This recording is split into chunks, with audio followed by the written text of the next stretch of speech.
భగవద్గీత సర్వ మానవాళి కోసం.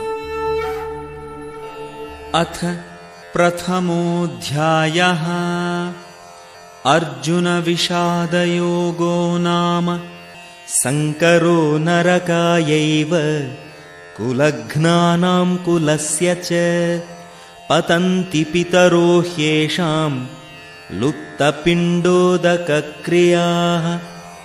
అవాంఛనీయ సంతానాభివృద్ధి, వంశముకు వంశాచారమును నష్టము చేయు వారిరువురికిని నిశ్చయముగా నరక జీవితము ప్రాప్తించును.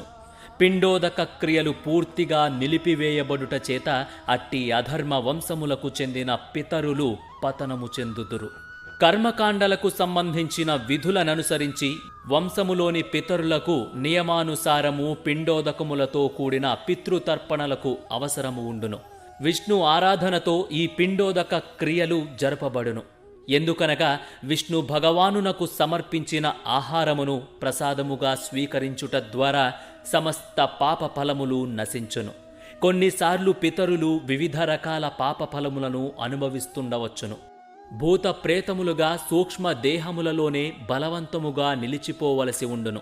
ఏమైనను వారి సంతానము కనుక వారికి భగవత్ ప్రసాదమును సమర్పించగలిగినచో ఆ పితరులు భూత ప్రేత జీవితముల నుంచి మరియు ఇతర దుర్భర జీవన పరిస్థితుల నుండి విడుదల పొందగలుగుదురు. పితరులకు అట్లు సహాయము చెయ్యుట కూడా ఒక వంశాచారము. నిజమునకు భక్తియుక్త సేవలో నెలకొనని వారు అట్టి కర్మకాండలను తప్పక నిర్వహించవలెను. కాని భక్తియుక్త సేవలో నెలకొనిన వారు అట్టి కర్మలను చెయ్యనవసరము లేదు.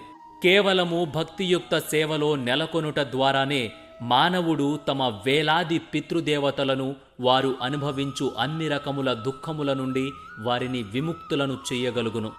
ఈ విషయమే శ్రీమద్భాగవతంలో చెప్పబడినది.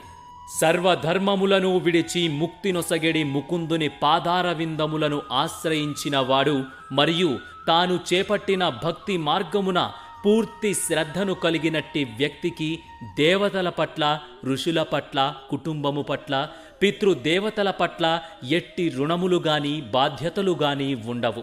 దేవాది దేవుని భక్తియుక్త సేవ ద్వారా అట్టి బాధ్యతలన్నీ సహజముగానే సమకూరును.